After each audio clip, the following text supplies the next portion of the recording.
አዋዜ ልዩ ሳምንቱ እንዴት አለፈ? ሳምንቱን በትውስታ ዓለም በዚህ ሳምንት። የአሜሪካው ፕሬዝደንት ዶናልድ ትራምፕ የራሻው አቻቸው ፕሬዝደንት ቭላዲሚር ፑቲን ዩክሬን ውስጥ ጊዜያዊ የሽግግር መንግሥት መቋቋም አለበት በማለታቸው የተነሳ በእጅጉ መናደዳቸውንና ራሽያ በወር ጊዜ ውስጥ የተሟላ የተኩስ አቁም ስምምነት ላይ ካልደረሰች ከሷ ነዳጅ ዘይት በሚገዙ ሀገራት ላይ ከ25 እስከ 50 በመቶ የሚደርስ የንግድ ታሪፍ ሊጥሉ እንደሚችሉ አስጠነቀቁም። ፑቲን የዩክሬኑን ፕሬዝደንት ዘለንስኪን ተአማኒነት ጥያቄ ውስጥ በማስገባታቸው በጣም ነው የተናደድኩት፣ ተበሳጨሁ። ምክንያቱም ይህ አካሄድ የትም አያደርሰንም፣ ገብቷል ብለዋል። ቃለ ምልልሱን ላደረገላቸው ዊልካር የተባለ ጋዜጠኛ ሲናገሩ ፕሬዝደንቱ ለዚህ ንዴታቸው ምክንያት የሆነው ቭላዲሚር ፑቲን ባለፈው ሰሞን የፕሬዝደንት ዘለንስኪን መንግሥት ተክቶ የሚሠራና የሕዝብ አመኔታና ብቃት የሚኖረው ያሉትን አዲስ መንግሥት ለመመስረት ምርጫ እንዲካሄድ የሚያደርግ በተባበሩት መንግሥታት ስር ጊዜያዊ መንግሥት እንዲቋቋም ጥሪ ማድረጋቸው ነው። አዲስ አመራር ማለት አሉ ዶናልድ ትራምፕ፣ አዲስ አመራር ይምጣ ማለት ጦርነቱን የሚያስቆም ስምምነት ለረጅም ጊዜ አይኖርም ማለት ነው። በጣም ነው የተበሳጨሁት።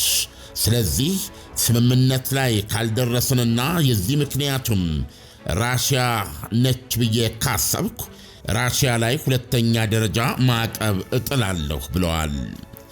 ሁለተኛ ደረጃ ማዕቀብ ሰከንደሪ ሳንክሽንስ ማለት ከራሽያ ጋር የሚናገዱ አገሮች ከሞስኮ ጋር ያላቸውን የንግድ ግንኙነት እንዲተዉ ለማስገደድ ከአሜሪካ ጋር ባላቸው የንግድ ልውውጥ ላይ ታሪፍ መጣል ማለት ነው። በጦርነቱ የተነሳ ራሽያ በምዕራባውያን ወደ 30,000 ገደማ እየተቃረበ የሚገኝ የማዕቀብ ቁልሎች እንደተጣለባት ይታወቃል። በዚህ የማዕቀብ እስር ውስጥ አልፋም ኢኮኖሚዋን ደግፋ ለማስቆየት ያስቻላት በዋነኛነት ከቻይናና ህንድ ጋር የምታደርገው የነዳጅ ዘይትና የተፈጥሮ ጋዝ ሽያጭ መሆኑ ይታወቃል። የትራምፕ ሁለተኛ ደረጃ ማዕቀብ ዛቻ በዋነኛነት እነዚህን አገራት ወደ አሜሪካ በሚልኩት ሸቀጦቻቸው ላይ ከ25 እስከ 50 በመቶ የሚደርስ ታሪፍ በመጣል የውጭ ምንዛሪ ገበያቸው ላይ ቢሊዮን ዶላሮችን ኪሳራ ማድረስ ይሆናል።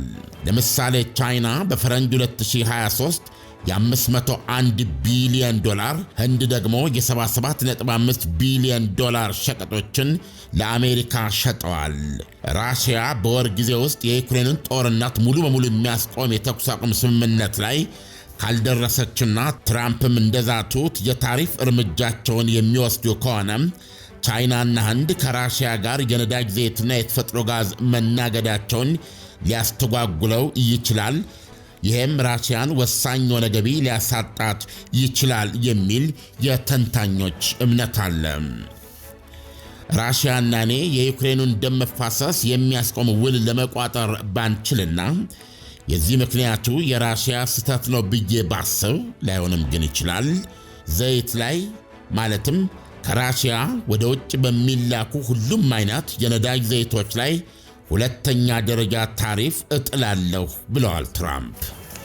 አሜሪካ የሁለቱን አገራት ተደራዳሪዎች ይዛ ሳውዲ አረቢያ ውስጥ በየተራና በተናጠል ባካሄደችው ድርድሮች አማካኝነት የጥቁር ባህር ላይ ውጊያን ለማስቆም እንዲስማሙ አድርጌያለሁ ስትል ባለፈው ሳምንት ማስታወቋ አይዘነጋም። ዩክሬንም ስምምነት መደረሱን አምና ለማክበርም ዝግጁ መሆኗን ፕሬዝደንት ዘለንስኪ አሜሪካ የተኩስ አቁሙን ያስታወቀችለት መግለጻቸው አብሮ የሚታወስ ነው። ይሁንና ራሽያ ከሁለቱ ወገኖች የተኩስ አቁም መግለጫ አንድ ቀን ዘግይታ በሰጠችው ምላሽ በጥቁር ባህር ላይ የተደረሰ የተኩስ አቁም ስምምነት እንደሌለ፣ ሊኖር የሚችለው ራሽያ የእርሻ ውጤቶቿንና ማዳበሪያን እንደ ልብ መሸጥ እንድትችል የእርሻ ባንኳና ሌሎች የገንዘብ ተቋማቷ ከዓለም አቀፉ የገንዘብ ስርዓት ስዊፍት ጋር እንዲተሳሰሩ ሲደረግ ብቻ እንደሆነ ጠቅሳ ቅድመ ሁኔታ ማቅረቧ ይታወቃል። ይህንን ተከትሎም ፕሬዚደንት ዶናልድ ትራምፕ በሰጡት ምላሽ ራሽያ ስምምነቱ ላይ ቶሎ ላለመድረስ እግሯን እየጎተተች መሆኗን ጠቅሰው ያ ማለት ግን ራሽያ ስምምነት እንዲደረስ አትፈልግም ማለት አይደለም ሲሉ ተናግረዋል። አያይዘውም ራሽያ ያቀረበቻቸውን 5 ወይም 6 የሚሆኑ ቅድመ ሁኔታዎችንም ተግባራዊ ማድረግ የሚቻልበት ሁኔታን እያጤኑ መሆኑንም ገልጸው ነበረ። ይህ በእንዲህ እንዳለ ነው እንግዲህ የሩሲያው ፕሬዝደንት ቭላዲሚር ፑቲን ከቀናት በፊት ወደ ሰሜናዊ ራሽያ ሙርማንስክ ግዛት ተጉዘው ከማርች 26 እስከ 27 በኢትዮጵያ ከመጋቢት 17 እስከ 18 በተካሄደው ዓለም አቀፍ የአርክቲክ ፎረም ጉባኤ ላይ ባደረጉ ንግግር ዩክሬን ውስጥ ዓለም አቀፋዊ የሽግግር መንግሥት ተቋቁሞ ሕጋዊ የሕዝብ አመኔታና ብቃት ያለው አዲስ የዩክሬን መንግሥትን ለመመስረት ምርጫ እንዲካሄድ ማስደረግ አለበት ሲሉ ያስገነዘቡት። ይህም ፕሬዚደንት ዶናልድ ትራምፕ በመጀመሪያ የሥልጣን ዘመናቸው 100 ቀናት ውስጥ እውን አድርገዋል የሚሉትን የዩክሬን ተኩስ አቁም መከበርና የዘላቂ ሰላም ድርድር መጀመርን ላልተወሰነ ጊዜ የሚያራዝም ነው። ፕሬዚደንት ዶናልድ ትራምፕ ተቆጣሁ፣ ተበሳጨሁ ያሉት ለዚህ ነው። ፕሬዚደንት ቭላዲሚር ፑቲን ዕድሜያቸው ከ18 እስከ 30 የሆኑ 160 ሺህ ወንዶችን ለውትድርና ጠሩ። የጦር ኃይሉን ቁጥር እያሳደገች ያለችው ራሽያ ከፈረንጆች 2011 ወዲህ እንዲህ ያለ ከፍተኛ ቁጥር ያለው ክተት ስትጠራ ያሁኑ የመጀመሪያው ነው። ይህ የራሽያ ጸደይ የ1 ዓመት ውትድርና ጥሪ የመጣው ፕሬዝደንት ቭላዲሚር ፑቲን ከአያሌ ወራት በፊት የራሽያ ጦር ኃይል አጠቃላይ ቁጥር 2,390,000 እንዲደርስና ከዚህ ውስጥ የግምጃ ቤት ሠራተኞችንና ጸሐፊዎች ሳይቆጠሩ ቀጥተኛ ወታደራዊ ግዳጅ ላይ የሚሰማራው ጦር አክቲቭ ሰራዊት ቁጥር 1.5 ሚሊዮን መድረስ እንዳለበት ካስታወቁ በኋላ ነው። ይህም በሚቀጥሉት 3 ዓመታት የተዋጊ ጦሩን ቁጥር በ180,000 የሚያሳድግ ነው። ምክትል አድሚራል ቭላዲሚር ሲሚሊያንስኪ እንዳሉት አዲሶቹ ምልምሎች ራሽያ ልዩ ወታደራዊ ዘመቻ በምትለው የዩክሬኑ ጦርነት ላይ አይሳተፉም ወይም አይላኩም።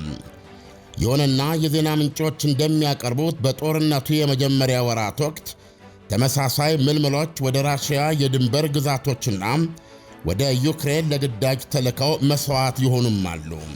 የ72 ዓመቱ ፕሬዝደንት ቭላዲሚር ፑቲን ከሚያዝያ እስከ ሰኔ ባሉት 3 ወራት አዲስ 160,000 ወታደሮችን የሚመለምሉት 47ኛው የአሜሪካ ፕሬዝደንት ዶናልድ ትራምፕ የዩክሬንን ጦርነት አቁሜ የሦስተኛው የዓለም ጦርነትን በማስቀረት ኖቤል ፒስ ፕራይዝ ጎልቶ የተጻፈበት የሰላም ካባ እደርባለሁ ብለው ቆርጠው ድርድር ባስጀመሩበት ወቅት ነው።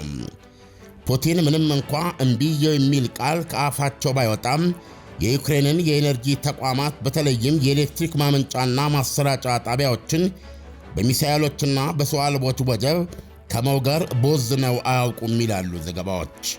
ዛሬ ሌሊቱን እንኳ 3/4ኛ ግዛቷ በራሽያ እጅ የሚገኘው ኬርሶንን ደቡባዊ ክፍል በዩክሬን እጅ የሚገኘውን ራሽያ ስታነቡጠው አድራ ንጋቱ ላይ 45,000 ሕዝብ ራሱን ያለ አንዳች የኤሌክትሪክ አገልግሎት አግኝቷል።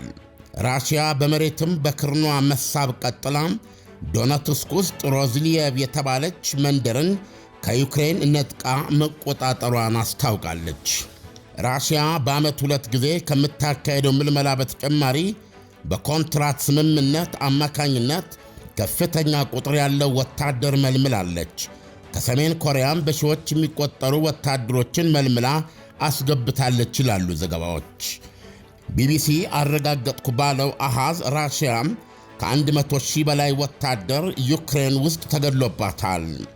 እውነተኛው አሃዝ ከዚህም እጥፍ ሊሆን ይችላል ብሏል ቢቢሲ። በጦርነቱ ከሁለቱም ወገን የወደቀውን ቁጥር በትክክል ለመገንዘብ ያስቸግራል። ዩክሬን ገደልኩ እንደምትለው ከሆነ የሞቱት ቁጥር ከሚሊዮን አያንስም። የአሜሪካው ፕሬዝደንት ዶናልድ ትራምፕም የራሽያን ወደ ሚሊዮን ሲያስጠጉት የዩክሬንን በመቶ ሺዎች ረግፏል ነው የሚሉት። ራሽያ 5000 ሞተብኝ ብላ የጦርነቱ መጀመሪያ ላይ የተናገረች ሌላ ሁለተኛ መግለጫ ሳታወጣ ጦርነቱም ሶስተኛ ዓመቱን ደፍኗል። የዩክሬኑ ፕሬዝዳንት ዘለንስኪ በበኩላቸው በጦርነት ያለቁ ወታደሮቻቸውን ቁጥር 50,000 እንኳ ለማድረስ አልፈቀዱም፣ 43,000 ነው ያሉት። የአሜሪካው ፕሬዝዳንት ዶናልድ ትራምፕ እስካሁን በሁለቱ ሀገሮች መካከል ከፊል የተኩስ አቁም ስምምነት ለማድረግ እያደረጉ የነበረው ጥረት እስካሁን ድረስ ተጨባጭ ሊሆን አልቻለም።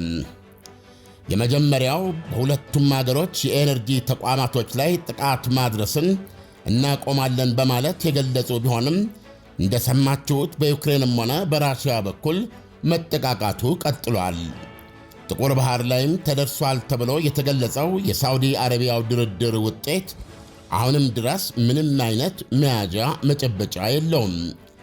ራሽያ ይህንን ተግባራዊ ለማድረግ እነዚህ ሁኔታዎች ሊሟሉልኝ ይገባል በሚል ያስቀመጠቻቸውን ቅድመ ሁኔታዎች አሜሪካ እመለከታቸዋለሁ ብላ መግለጫ ብትሰጥም ፕሬዝደንት ቭላዲሚር ፑቲን በአርክቲክ ከተማቸው ላይ ባደረጉት ንግግር የዩክሬን የዘለንስኪ መንግሥትን የሚተካና ሀገሪቱን በጊዜያዊነት እያስተዳደረ ምርጫ እንድታካሄድ የሚያደርግ በተባበሩት መንግሥታት የበላይ ተቆጣጣሪነት የሽግግር መንግሥት መመስረት አለበት ሲሉ ማስታወቃቸው አይዘነጋም።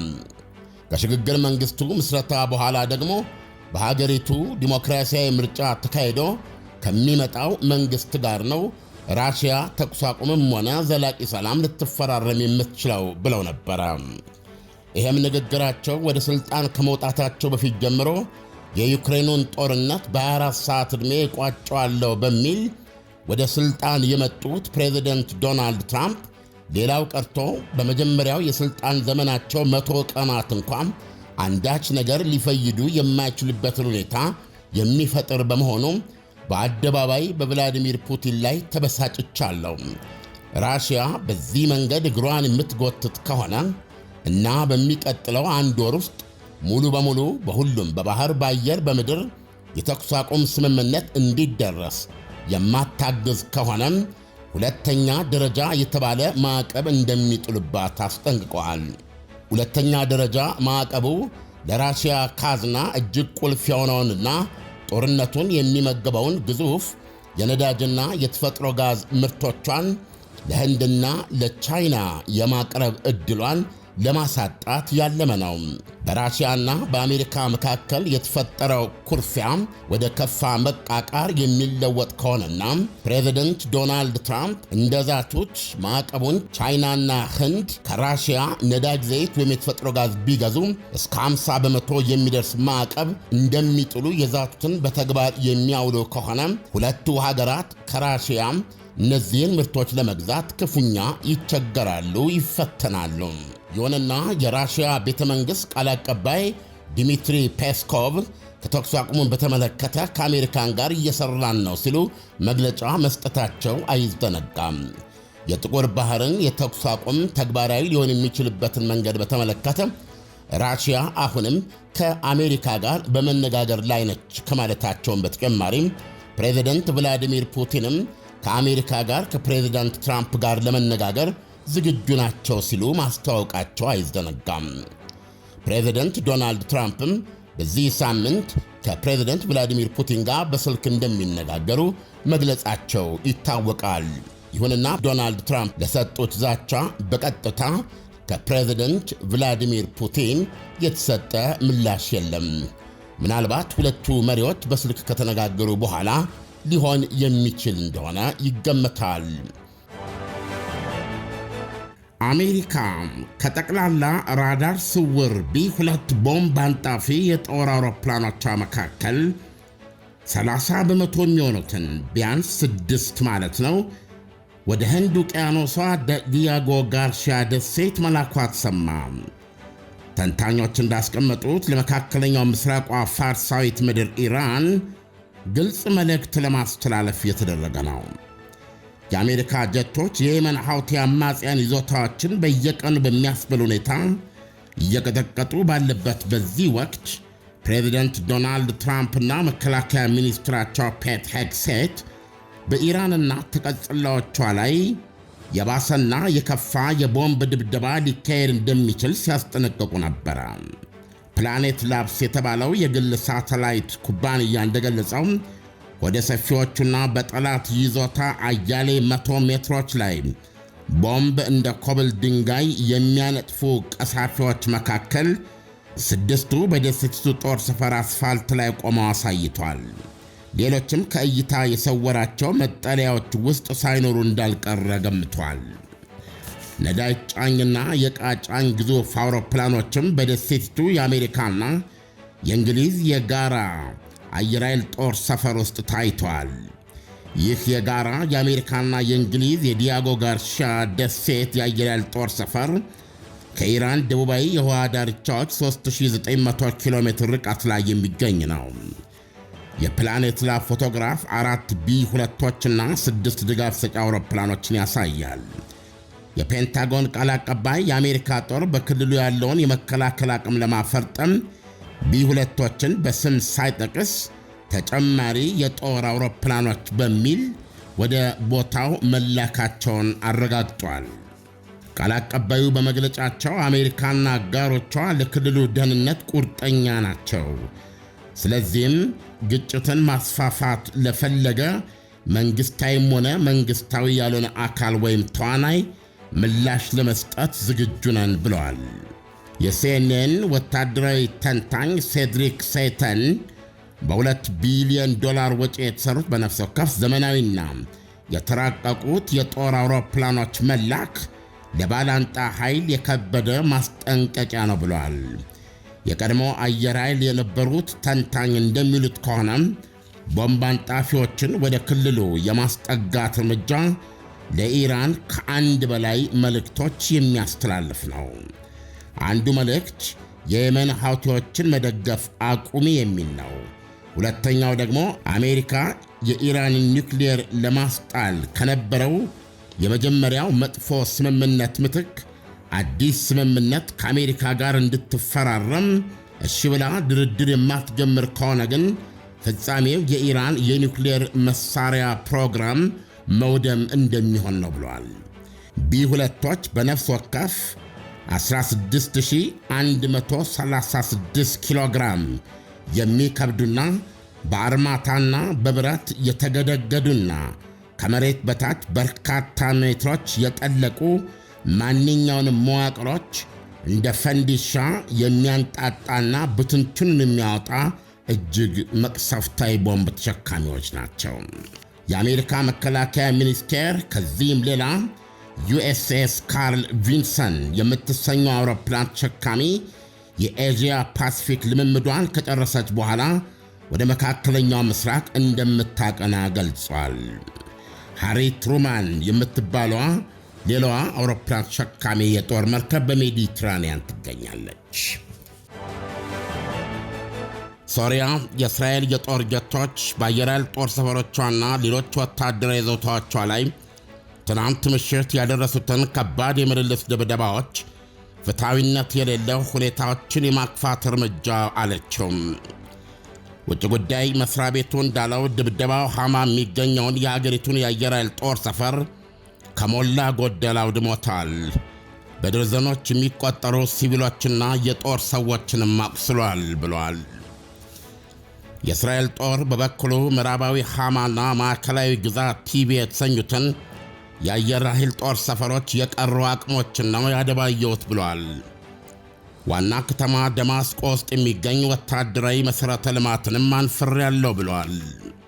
ደራ በተባለችው ክፍለ ሀገርም የእግረኛ ዘመቻ ላይ የነበሩ ኃይሎቼ ታጣቂዎችን ገድለዋል ሲል የእስራኤል ጦር አስታውቋል። የሶሪያ ባለሥልጣኖች የሞቱት ቁጥር 9 ሰዎች ናቸው ብለዋል።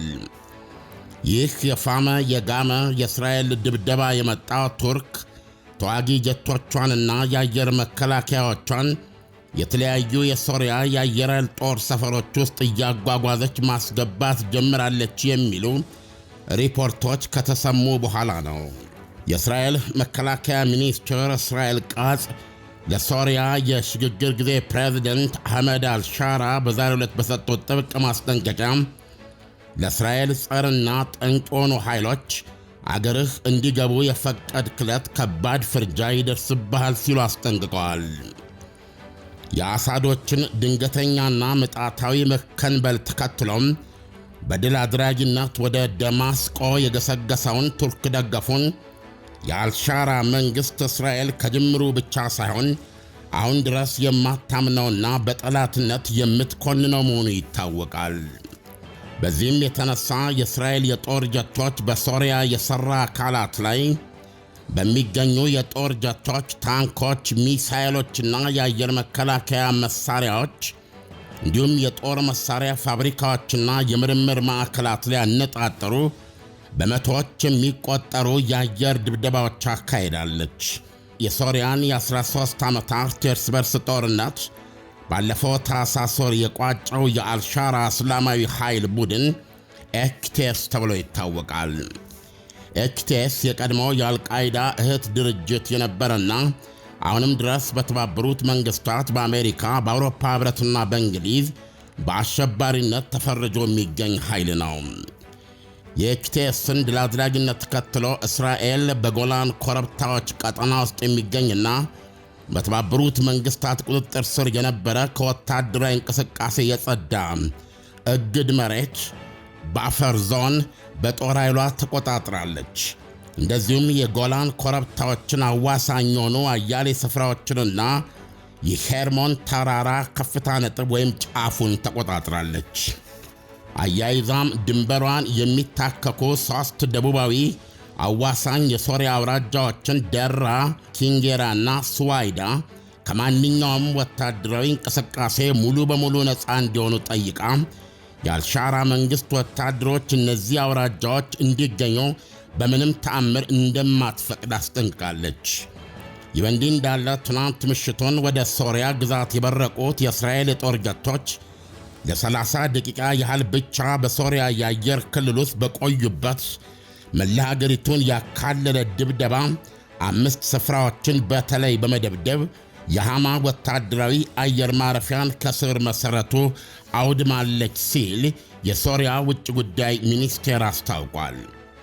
የሶሪያ የሰብአዊ መብቶች ጥበቃ ታዛቢ የተሰኘውና ምህጻረ ቃሉም ሶህር ተብሎ የሚነበበው ሰናጅ ድርጅት እንደገለጸው የእስራኤል ጀቶች በሐማ የአየር ኃይል ጦር ሰፈር የጦር አውሮፕላኖችን፣ ሐዲዶችንና ማማዎች ላይ ያነጣጠሩ በትንሹ 18 ድብደባዎችን ፈጽሟል ብሏል። እስራኤል ከዚህ በተጨማሪ ፓልሚራ ከተማ አጠገብ የሚገኘውን T4 የተባለ የአየር ኃይል ጦር ሰፈርና በደማስቆ በርዚህ ክፍለ ከተማ ውስጥ የሚገኝ የሀገሪቱ የሳይንሳዊ ጥናቶችና ምርምር ማዕከል ቅርንጫፍን ደብድባለች። የሶሪያ የውጭ ጉዳይ ሚኒስቴር ባወጣው መግለጫ ይህ ፍትሐዊነት የሌለው ጥቃት ሶሪያን ለማተራመስና የሕዝቦቿን ስቃይ ለማባባስ ሆን ተብሎ የተደረገ ሙከራ ነው ብለዋል። ጥቃቱ የዓለም አቀፍ ሕግና የሶሪያ ሉዓላዊነት ዓይን ያወጣ ጥሰት ነው ሲል ገልጾታል። ዓለም አቀፉ ማኅበረሰብም ኢየሩሳሌም ይህን ጠብጫሪና ደብዳቢነቷን እንድታቆም ጫና ያደርግባት ዘንድ ተማጽኗል። ቀጥተኛ ጽሑፉን ሳይሆን በጽሑፉ መሃል የተሰወረውን መልእክት የሚያነቡ ወገኖች ደግሞ ዱላው ሶሪያ ትከሻ ላይ ቢያርፍም ይበልጥ የሚያመው ንዝረት ቱርክ ጭንቅላት ላይ የተደረገ ነው ይላሉ። ምክንያቱም ይላሉ ተንታኞች ቱርክ ከሶሪያ የሽግግር መንግሥት ጋር እየተደራደረች የምትገኘው የጋራ መከላከያ ስምምነት እስራኤልን ሸክኳታል። የትናንት ሮብ ምሽቱ የእስራኤል አየር ኃይል እሳት ይዞ ወደ ሶሪያ መወርወር ምክንያቱ ቱርክ ወታደራዊ ቁሳቁሶቿን T4 በሚሰኘው የአየር ኃይል ጦር ሰፈርን ጨምሮ ወደ ሶሪያ የአየር ኃይል ጦር ሰፈሮች ማስገባት ጀምራለች የሚሉትን ዘገባዎች ተከትሎ የተካሄደ ነው። የእስራኤሉ ኃያል ጠቅላይ ሚኒስትር ቤንያሚን ኔታንያሁና የቱርኩ ኃያል ፕሬዝደንት ኤርዶጋን ለሰኮንዶች ዕድሜ እንኳ አይን በአይን መታየት የማይችሉ የተቋሰሉ መሪዎች ናቸው። የእስራኤል መከላከያ ሚኒስትር እስራኤል ቃጽ ከቱርክ እንቅስቃሴ አንጻር ለሶሪያው ፕሬዝደንት ሻራ የሰጡት ማስጠንቀቂያ ከባድ ነው። ለእስራኤል ጸርና ጠንቅ የሆኑ ኃይሎች ሶሪያ እንዲገቡ በመፍቀድ የእስራኤልን የደህንነት ጥቅሞች አደጋ ላይ ከጣልክ የትየሌሌ የሆነ ዋጋ ትከፍላለህ። የትናንቱ የአየር ኃይል እርምጃ ወደፊት ልታደርገው ስለማይገባ የተሰጠ ግልጽ መልእክትና ማስጠንቀቂያ ነው። የሀገረ እስራኤል ደህንነት እንዲጎዳ አንፈቅድም ይላል። ቃጽ ጸርና ጠንቅ ብለው ስለጠሯቸው ኃይሎች እንቶኔ ወይም እነከሌ ብለው ባያብራሩም ውጭ ጉዳይ ሚኒስትር ጌዲዮን ግን በሌላ መድረክ ቱርክ ሶሪያ ውስጥ የምትጫወተውን አፍራሽ ሚና አሳስቦናል ሲሉ ተናግረዋል። ቱርኮች አሉ ውጭ ጉዳይ ሚኒስትሩም ቱርኮች ሶሪያን የነሱ የሞግዚት አስተዳደር እንድትሆን የሚቻላቸውን ሁሉ እያደረጉ ነው። ዓላማቸው ይሄ መሆኑ ግልጽ ነው ብለዋል ለጠሩት ጋዜጣዊ መግለጫ። ሶህር እንደገለጸው ደግሞ የእስራኤል እግረኛ ኃይሎች በዚሁ በትናንት ምሽት ከደቡባዊቷ ደራ ከተማ በስተምዕራብ የሚገኝ ብሔራዊ መናፈሻን በመድፍ ደብድበው እነሱን ለመግጠም የሞከሩ 9 ታጣቂዎችን መደምሰሳቸውን ገልጿል። ከመድፍ ድብደባው በፊት በደርዘኖች የሚቆጠሩ የእስራኤል ጦር ተሽከርካሪዎች ናዋ አጠገብ የምትገኘው አልጃባሊያ የሚባል ቦታ ገብተው ቦታ በያዙበት ወቅት በስፍራው የሚገኙ መስጊዶች በገባው የእስራኤል ኃይል ላይ የጂሃድ ጥሪ እንዲያስተላልፉ አድርጎ እንደነበረ ሞህር ገልጿል። የደራ አውራጃ አስተዳደር 9 ሰዎች መፈጀታቸው የሰፋ የሕዝብ ቁጣ ቀስቅሷል ሲል አስጠንቅቋል። እስራኤል በመድፍ የገደለቻቸውን ሰዎች ማንነት ግን እነከሌ ወይም ይሄ ቡድን ሲል አልገለጻቸውም። የእስራኤል ጦር በበኩሉ ኃይሎቹ ትናንት ምሽቱን ደራ ውስጥ መንቀሳቀሳቸውን አረጋግጦ የጦር መሳሪያዎችን መቆጣጠራቸውንና የሽብር መሠረተ ልማት ማውደማቸውን ገልጿል። ሲቀጥልም አያሌ የታጠቁ ሰዎች በስፍራው ላይ የነበረው ኃይላችን ላይ ተኩስ ከፈቱ፣ ኃይላችንም የአጸፋ ተኩስ መክፈት ነበረበት ብሏል። በዚህም ከምድርና ከአየር በተቀናጀ የአጸፋ ምላሽ አያሌ ታጣቂዎች ተደምስሰዋል ብሏል። ጦሩ በመግለጫው ሶሪያ ውስጥ አንዳችም ወታደራዊ ስጋት እንዲፈጠርብን አንፈቅድም ብሏል። ይሁንና ቱርክ ሶሪያ ውስጥ እያስፋፋች ያለችው መዋለ ንዋይም ለእስራኤል ሌላ አይነት ስጋት እንደሆነ ይነገራል።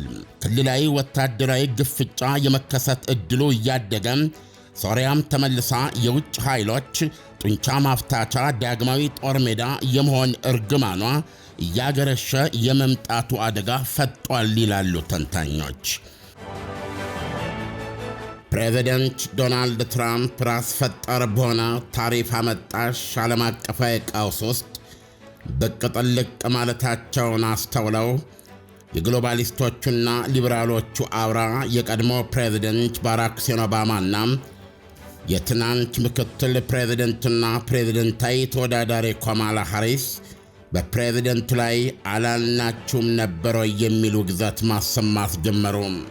ኦባማ ከትራምፕ የመጀመሪያ የሥልጣን ዘመን የቀጠለውን የፌዴራል መንግሥቱን በትኖ በአዲስ መልክ ማደራጀት፣ ስደተኞችና ተቃዋሚዎችን ማደንና ማሳደድን፣ የዜና አውታሮችንና የሕግ ተቋማትን የማስፈራራት ዘመቻውን በሰላ ሁኔታ ነቅፈዋል። ከብዙ ዝምታ በኋላ ይህ ለመጀመሪያ ጊዜ ያደረግኩት ይፋ ንግግር ነው አሉ ኦባማ ሃሚልተን ኮሌጅ ውስጥ ባደረጉት ንግግር። አፌን ሸብቤ ነገሮችን ሳስተውል ቆየሁ ብለዋል። በታሪክ የመጀመሪያው ጥቁር አሜሪካዊ ፕሬዝደንት የነበሩት ባራክ ኦባማ ይታያችሁ ከነዚህ ውስጥ ሁሉ አንዱን እንኳ ያደረግኩት እኔ ብሆን ኖሮ ብለዋል። ዛሬ ዝም አይነቅዝም ብለው አፋቸውን የሸበቡ እነዛው ፓርቲዎች እኔም ሆንኩ ሌሎች ከኔ የቀደሙት መሪዎች እንዲህ እንደ ትራምፕ አንድ ነገር አድርገው ቢሆን ኖረ እንኳ ለሰኮንድ አይታገሱንም ነበሩ ሲሉ ከሰዋል። ይብስኑ ዶናልድ ትራምፕ የዓለምን የኢኮኖሚ ሥርዓት ባናቱ የገለበጠና ከአሜሪካ ጋር የሚናገዱ አገራትን በሙሉ ከመነሻ የ10 በመቶ እስከ 50ና 60 በመቶ የደረሰ የእሳት አደጋ ውሃ የረጩበትን የታሪፍ ድብደባ ኦባማ ውጤቱ መልካም ይሆናል ብዬ አላምንም ሲሉ ቀዝቃዛ ውሃ ቸልሰውበታል። ይሁንና ኦባማ የታሪፉስ ጉዳይ ዕዳው ገብስ ነው፣ እኔን ያስጨነቀኝ፣ እኔን ያሳስበኝ የትራምፕ ዋይት ሃውስ በአምባገነንነት ታኬታ በሕግ የተረጋገጡ መብቶችን መሬት ላይ መጠቅጠቁ ነው ይላሉ። እኔ ይበልጥ በጥልቅ የሚያሳስበኝ አሉ ኦባማ፣ ዩኒቨርሲቲዎች የንግግር ነጻነት መብታቸውን የሚጠቀሙ ተማሪዎቻቸውን አሳልፋችሁ ካልሰጣችሁን ወዮላችሁ እያለ የሚያስጠነቅቅ ፌዴራል መንግሥት ነው ብለዋል። ኦባማ በጥሞና ላዳመጧቸው የኮሌጅ ተማሪዎች ባደረጉት በዚህ ንግግራቸው ዋይት ሃውስ እኛ ለማንወዳቸው ወገኖች የሕግ ጠበቃ፣ የሕግ ዋስ ሆናችሁ ብትቀርቡ ከእኛ ጋር ያላችሁ ቢዝነስ በሙሉ ተዘጋ ብሎ የሕግ ድርጅቶችን ማስጠንቀቅ መቻሉ ማይታሰብ ነው። እንዲህ አይነት ባህሪ እንደ አሜሪካዊ ያለንን መሠረታዊ እኛነታችንን የሚጻረር ነው ብለዋል ኦባማ። ኦባማ በምርጫ ዘመቻው ወቅት ትራምፕን የመረጣችሁ እንደሆነ ሀገራችሁን አደጋ ውስጥ ከትታችሁ ማለት ነው እያሉ ወገባቸውን በሰንሰለት አስረው አገር ያካለለ ቅስቀሳ ማድረጋቸው አይዘነጋም። በወቅቱም ሰዓፍ በገባላቸው ትችት ኦባማ just because Trump acts goofy doesn't mean his presidency wouldn't be dangerous ማለታቸው አይዘነጋም። ትራምፕ ተግባራቸው አስቂኝና ሞኝ ስለሆነ ብቻ የፕሬዝደንት ሥልጣናቸው አደገኛ አይሆንም ማለት አይደለም ነበር ያሉት። በሌላ መድረክ ደግሞ ተሸናፊዋ ካማላ ሃሪስ ትራምፕ ወደ ሥልጣን ከተመለሱ ጀምሮ እያደረጉ ያሉት ነገር ሁሉ በአብዛኛው አስቀድመው የተገመተ ነበር ብለዋል። ወይዘሮዋ በቪዲዮ ተቀርጾ በቀረበ የሴቶች መድረክ ንግግራቸው መሆናቸው እንደማይቀር ያወቅናቸው ብዙ ነገሮች ነበሩ ካሉ በኋላ እዚህ የተገኘሁት ወይም ንግግር የማደርገው ግን አላልኳችሁም ነበር ወይ ለማለት አይደለም ብለው ክፉኛ የታሙበትን ዝነኛ ሳቃቸውን አስከትለዋል። ዶናልድ ትራምፕ በዚህ ሳምንት መጀመሪያ ላይ የወይዘሮ ካማላ ሃሪስ ባለቤት የዳግ ኢምሆፍ የዊልኪ ፋርና ጋላጋር አሰሪ ከሆነው የሕግ ድርጅት ጋር በሁለተኛ የሥልጣን ዘመናቸው የሕግ አገልግሎት እንዲሰጣቸው ቢያንስ $100 ሚሊዮን ክፍያ ለማድረግ ተስማምተዋል። ይህ የትራምፕ እርምጃ በዘልማድ ቢሊዮነሮች ሲቆጡ ያደርጉታል ብለን የምናስበው ማናሉኝነትን ነው። የሆቴል ማናጀር አስቆጣኝ፣ ክብሬን አጓደለ ብለው ቢሊዮነር ደንበኞች ማናጀሩን ከሥራ ለማባረር ሲሉ እዛው በዛው ቼክ ፈርመው ሆቴሉን እንደሚገዙት ያለ እርምጃ ነው። ምክንያቱም የካማላ ባለቤት ኢምሆፍ የሕግ አገዛዝ ጥቃት ውስጥ ነው። ዲሞክራሲ እየተጠቃ ነው። ስለዚህ ሁላችንም ጠበቆች ይህን አካሄድ ለመበገር ማድረግ ያለብንን ማድረግ አለብን ሲሉ ተናግረው ነበርና ነው ትራምፕ ቀጣሪ ድርጅታቸውን የሥራ ኮንትራት የሰጡት። የትራምፕ ወደ ዋይት ሃውስ መመለስ ትልቅ የፍርሃት ስሜት የቀሰቀሰ መሆኑን እረዳለሁ ይላሉ ካማላ። ሲቀጥሉም ድርጅቶች አፋቸውን ዘግተው ሲቀመጡ እያየን ነው። በግልጽ ሕገ መንግሥታዊነት የሌላቸው ዛቻዎችን ፈርተው እጅ የሚሰጡ ሰዎችን እያየን ነው። በሀገራችን ባለፉት ጥቂት ወራት በየቀኑ እያየን ያለነው ይህንን ነው። ይህም ታላቅ የፍርሃት ስሜት እንደሚቀሰቅስም ይገባናል ብለዋል። ከደምሳሽ ሽንፈት በኋላ የሳቃቸው ቅላጼ ያልጠፋባቸው ካማላ ሃሪስ ትራምፕ እግር ስር ቆይቶ የሚፈነዳ ፈንጂ ሳይቀብሩ አልቀረም። ፍርሃት ይጋባል አሉ። ወይዘሮዋ በማዕበል ለሽ እንዳለ የውሃ ውስጥ ቄጤማ ዝምታ ለዋጠው አሜሪካዊ ተብሰክሳኪ ሁሉ ፍርሃት ይጋባል። ድፍረትም ማሉ ፍርጥም ብለው ድፍረትም ይጋባል ማለታቸው ነው። ፍርሃት ሌላው ላይ የመጋባት አባዜ ያለው አንድ ሰው የፍርሃት ቁር ሲቀፈድደው በዙሪያው ባሉ ሰዎች ላይ ይህንን ቆፈኑን ያጋባል፣ ይጋባል፣ ይዛመታል። ይህን እያየን ስለመሆኑ ጥርጥር የለውም አሉ ኮማላ ለጥቁር መሪ ሴቶች ስብሰባ ንግግራቸው ላይ።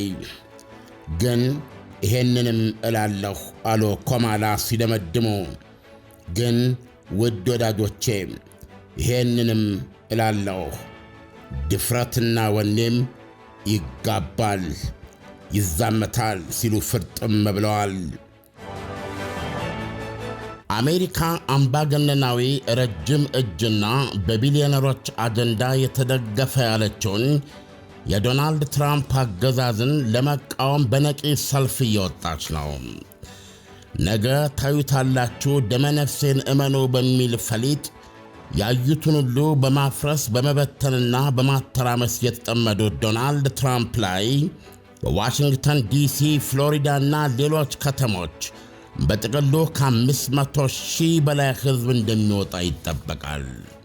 ከኒው ሃምፕሻየር እና ፔንስልቫኒያ ድረስ የመጡ ትዕይንተ ሕዝብ አድራጊዎች በዋሽንግተን ታሪካዊ መናፈሻ መስክ ላይ ከጆርጅ ዋሽንግተን ሐውልት ጥላ ስር ተኮልኩለው ሲጠባበቁ ነበር የተቃውሞ ትዕይንቱን መጀመር።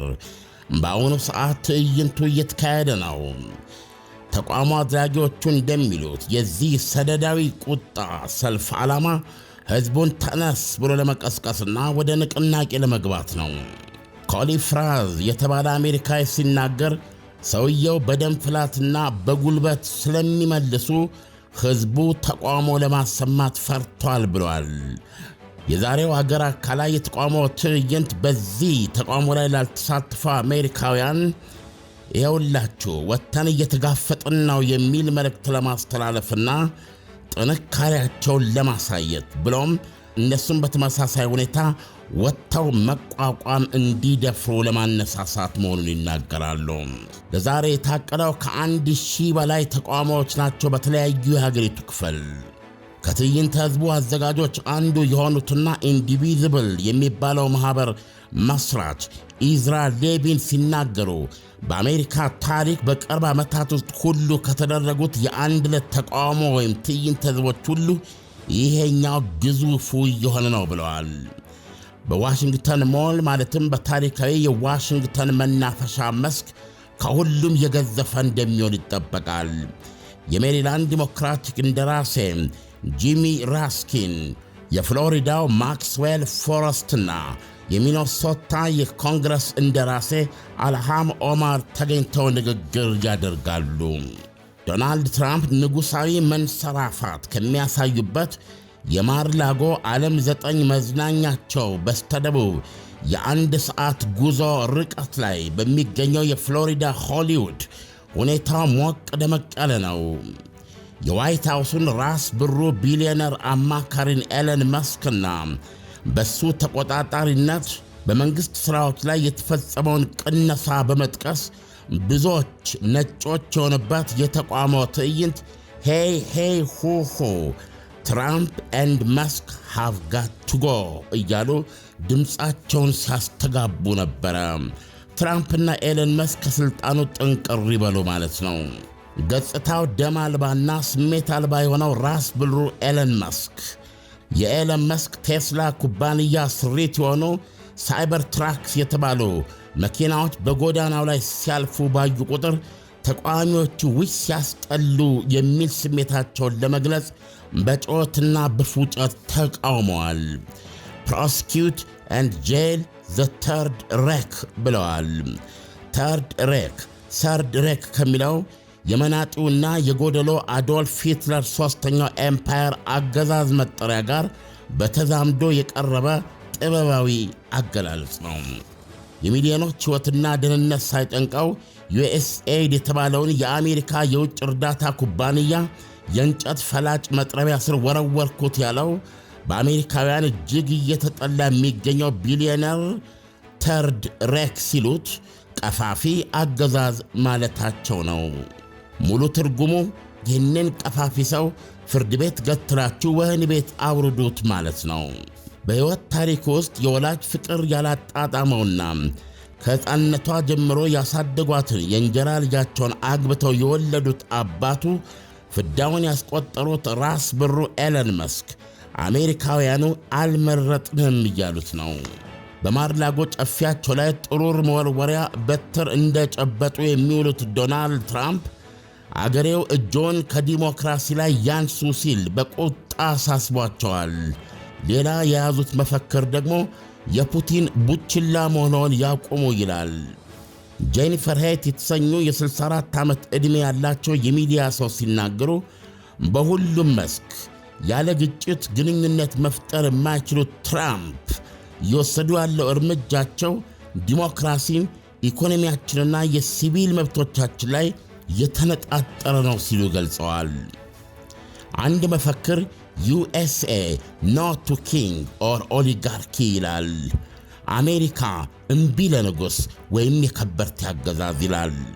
አንዲት አሜሪካዊት ሁሉም ነገር የከፋ ሆኗል፣ ስለዚህም የምንችለውን ሁሉ ማድረግ እንዳለብን ይሰማኛል፣ የማድረግ አቅማችንን ሳናጣ በፊት እንጂ ከሁሉም ሰው የሚሰማው ድምፅ እሪታና ጩኸት እሮሮ ይረብሻል ብላለች።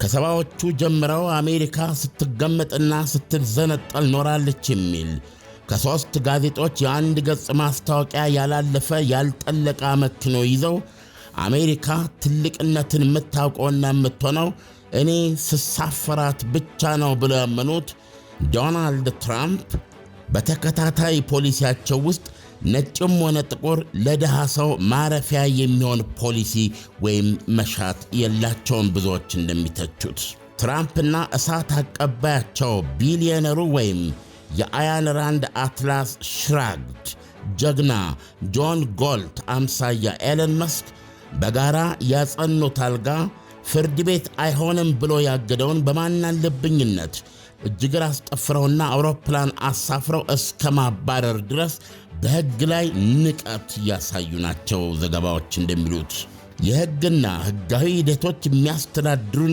አገር መሆን ነበረብን እኮ ብላለች አስተያየት ሰጪዋ። በሙያዋ ፓብሊክ ሪሰርቸር መሆኗን የገለጸች ግሪን የተባለች የ62 ዓመት አሜሪካዊት አዛውንት ደግሞ ተገቢ በሆነ ፍጻሜዋ አንገቷ የተቀላቸውን የፈረንሳይ ከንቱ ንግሥት ማሪዮ አንቶኒዌቴን ያስመሰላትን አለባበስ አድርጋ ትዕይንቱን በመቀላቀል የመፈክር ካርዷን ከፍ አድርጋ አሳይታለች። መስክ ኤንድ ትራምፕ ሴይ ሌት ዘም ኢት ኬክ ይላል። መስክና ትራምፕ ኬክ ብሉ ይላሉ ማለቷ ነው። አባቷ የሁለተኛ የዓለም ጦርነት ተዋጊ ፓይለት የነበሩና 65 የግዳጅ ምልልሶችን የተወጡ በመሆናቸው እንደምትኮራ የገለጸችው ይቺ አሜሪካዊት አባቴ የተጋደለላት አሜሪካ አሁን እያየን ካለነው የትራምፕ አሜሪካ ጋር ፈጽሞ አትመሳሰልም ብላለች። አባቴ የተዋጋላትና ሁላችንም ታላቅ ቁም ነገር ብለን የያዝነው የረዘዝነው ነገር ሁሉ እየፈራረሰ ነው ብላለች። የሀገራችን ተቋማት በሙሉ አሁን የሥልጣን ልጓሙን በጨበጡ ሪፓብሊካኖች አንዳችን መቋቋም ወይም መከላከል ሳይታይ በፍጥነት የፈራረሱበትን ሁኔታ ማመን አልችልም ብላለች። ሳንዲ ፍሬድማን የተባለው የካሊፎርኒያ ቬንቱራ ከተማ የመጡ አያት የ8 ዓመት ዕድሜ ያላትን የልጅ ልጃቸውን ሃርሎ ሮዛ ሬጋንን ይዘው ነው ወደ ተቃውሞ ትዕይንቱ ያመጡት። ምክንያታቸውን ሲናገሩ የልጅ ልጄን ማኅበራዊ ደህንነት ለማስከበር ነው ብለዋል። ዕድሜን ሙሉ ሠራው፣ ባሌም እንደዚሁ። አሁን ትራምፕ ጠራርጎ ይጥለዋል ብዬ ፈራሁ ብለዋል። ትራምፕ አሜሪካንን ታላቅ እናድርግ የሚል መፈክር እያስተጋቡ አሜሪካንን እያጫጩ መሆኑን ነው እኚህ አያት የሚናገሩት። ይዟት የመጡት የልጅ ልጃቸው ሃርሎ የራሷን መፈክር ከፍ አድርጋ ይዛለች። መጻኢ ዕድላችንን ወደፊታችንን እናድን ይላል።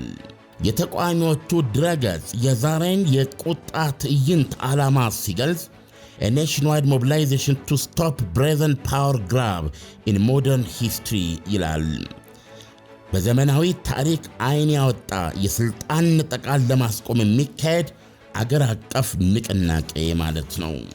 ትራምፕ፣ መስክና ቢሊዮነር አብሮበሎች በእያንዳንዱ እርምጃቸው በኮንግረስ እየታገዙ በመንግሥታችን በኢኮኖሚያችንና በመሠረታዊ መብቶቻችን ላይ የለየለት ጥቃት እያካሄዱ ነው ብለዋል። ይህ ግዙፍ የተቃውሞ ትዕይንት የተጠራው ትራምፕ ለመላው ዓለም እንደ ጠበል በረጩት ታሪፍ ምክንያት የአክሲዮን ገበያው አፈር ድሜ ከበላ በኋላ ነበር። ይሁንና አይነተኛ ጊዜ ማሳለፊያቸው ከዋይት ሃውስ እስከ ፍሎሪዳ በኤርፎርስ ዋን እየተመላለሱ በሰፊው ጨፊያቸው ላይ ጥሩር በበትር መምታት የሆነው ዶናልድ ትራምፕ ፖሊሲዎቼ አይቀየሩም ሲሉ ፍርጥም ብለዋል።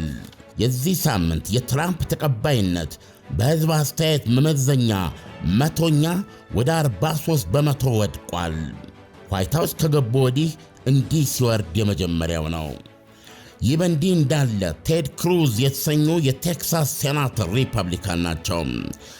ዶናልድ ትራምፕ ያልነቀል የተሰኘ ታሪፎቻቸው የኢኮኖሚ ድቀት ካስከተሉ በ2026 ዓመት በኋላ በሚካሄደው የአጋማሽ ጊዜ ምርጫ ሪፐብሊካኖች ይጠራረጋሉ ሲሉ አስጠንቅቀዋል።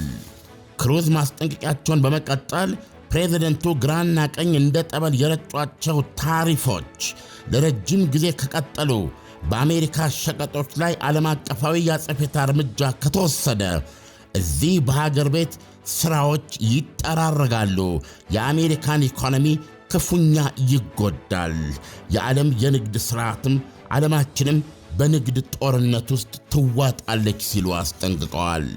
ከመቶ ዓመት በፊት የነበረው የአሜሪካ ኢኮኖሚ አሁን ያለውን አይነት ዓለም አቀፋዊ ተጽዕኖ የመፍጠር አቅም አልነበረውም።